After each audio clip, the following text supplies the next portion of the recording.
Bonjour à tous. Mon pseudo est Léomas et bon nombre d'entre vous connaissent mes positions favorables aux Gilets jaunes depuis le 17 novembre dernier.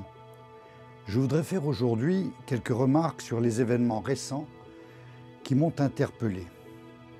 Tout d'abord, cette vidéo où l'on voit un infiltré se précipiter sur un commissaire de police alors que tout était calme et l'agressé puis s'enfuir. Il a été rattrapé. Mais paradoxalement, on ne l'a pas désigné à la vindicte populaire comme on le fait systématiquement sur les médias. A-t-il, lors de son interpellation, présenté sa carte de police? J'en reste perplexe.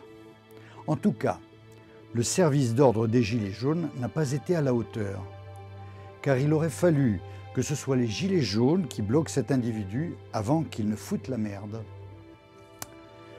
Ensuite, il y a eu cette vidéo où l'on voit des policiers essayant de dégager leur véhicule embourbé. Les Gilets jaunes présents ont manqué là une belle occasion de redorer leur blason. Ils auraient ainsi montré à l'ensemble de la population que l'action qu'ils mènent n'est pas une guerre ouverte entre la police qui ne fait qu'exécuter des ordres et la population. Il n'y a pas des Français policiers d'une part et les autres. Enfin, l'agression violente d'un véhicule de police visiblement affecté à la circulation est conduit par une femme policier à Lyon par des pseudo-gilets jaunes très bien équipés et organisés. Là encore, je ne peux que déplorer la passivité des gilets jaunes présents et l'absence d'intervention du service d'ordre de la manifestation pour faire cesser cette agression gratuite. Pour terminer, je voudrais dénoncer cette mascarade à laquelle se sont livrés quelques milliers de Français, la manifestation contre l'antisémitisme. Je précise avant tout que je suis juif et que Léomas n'est rien d'autre que l'anagramme de Samuel. À mon arrivée en France en 1964, j'ai découvert l'antisémitisme au quotidien alors que, Français né au Maroc, je n'avais jamais été confronté à cela. En 1972, j'ai démissionné de la RATP pour rejoindre Israël à cause d'un acte grave antisémite perpétré par la cellule CGT-PCF à mon encontre. Pendaison d'un épouvantail à mon nom et injures dans l'enceinte de l'atelier de Championnet. Acte que j'ai très mal vécu, qui a été condamné par la hiérarchie mais n'a jamais été suivi de sanctions envers les CGTistes communistes. Je suis revenu en France avec les miens un an plus tard, car je suis français et que la France et sa culture me manquaient cruellement. J'ai donc décidé de ne pas baisser les bras et de laisser braire. Alors, quand on me dit qu'il y a recrudescence de l'antisémitisme à hauteur de 74%, je trouve ça un peu gros. Surtout quand cela coïncide avec une crise sociale grave qui précède des élections importantes et que le bouc émissaire est tout trouvé. Ce sont les Gilets jaunes. Le gouvernement a donc inventé un autre moyen de s'attirer les faveurs d'une autre communauté, la communauté juive, la mienne. Et le pire, c'est que certains intellectuels juifs en rajoutent, attisant ainsi le sentiment antisémite enfoui chez certains Français depuis toujours. Ou alors tiennent des propos du genre « il faudrait euthanasier les vieux, ils coûtent trop cher à la société ». C'était quoi l'Holocauste? Pour ma part, je commence à croire que l'émergence du mouvement des Gilets jaunes était programmée depuis longtemps, bien avant mai 2017, et que les provocations du président envers le peuple, le choix de collaborateurs et de députés incompétents et soumis, les décisions impliquant l'avenir des Français prises sans concertation préalable, la dislocation de nos institutions et de nos entreprises, les limitations de vitesse non justifiées associées à l'augmentation constante du nombre de radars, la suppression de l'ISF, l'appauvrissement par l'augmentation des charges et des impôts des classes moyennes et des plus démunis, etc., n'avait pour but que la montée d'un vent de révolte qu'il suffisait ensuite de réprimer. Pourquoi?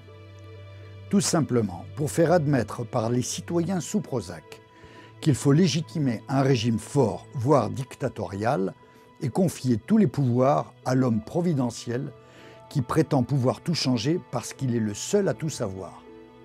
La Turquie, quoi. Face à un mouvement qui perdure plus que prévu, le gouvernement a choisi les moyens illégaux de répression en utilisant la force sans modération et sans se préoccuper des dégâts physiques occasionnés à l'encontre de la population par les forces de l'ordre mises sous anonymat pour autoriser tous les excès. Elles sont invitées et encouragées par leur hiérarchie à utiliser les armes à leur disposition de manière volontairement abusive, allant jusqu'au déni assumé par le principal responsable des massacres. Le but? Créer un climat de haine envers les policiers et vice-versa. Quant à la justice, qui dépend désormais de l'exécutif, c'est la touche finale qui rend l'injustice encore plus injuste. 2 poids, 2 mesures. Je reviens donc à cette farce qui se nomme la manifestation contre l'antisémitisme. À 3 mois des élections européennes, on découvre enfin qu'il y a de l'antisémitisme en France et qu'il est véhiculé exclusivement par les Gilets jaunes, comme le précise Bernard-Henri Lévy, péremptoire. Quel scoop! Et tout le monde descend dans la rue, sauf ceux qui ne sont pas invités parce qu'ils sont considérés comme antisémites par essence. Ce qui a déclenché cette prise de conscience, la prise à partie d'un intellectuel par un islamiste radicalisé connu. Des tags antisémites, des croix gammées sur des sépultures, des inscriptions sur le portrait de Simone Veil, etc. Autant d'actes condamnables, mais que la justice ne condamnera pas parce qu'elle prétend ne pas connaître les responsables, ou n'a pas envie de les connaître.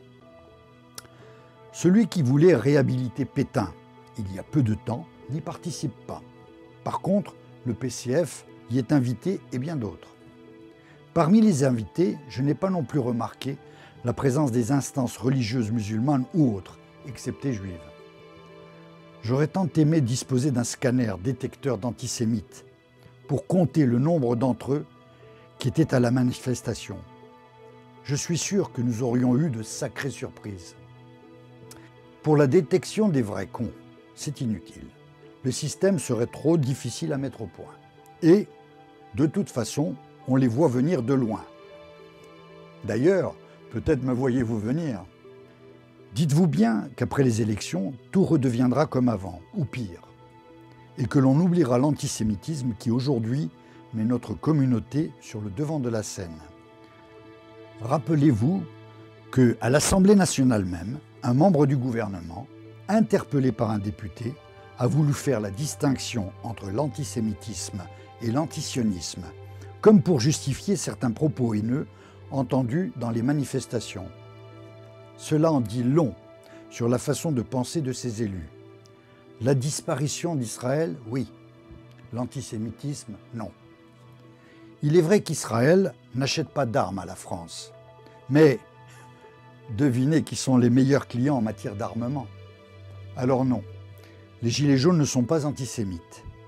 Et c'est un juif qui vous le dit, même si je ne suis pas naïf au point de dire qu'il n'y en a pas du tout parmi eux.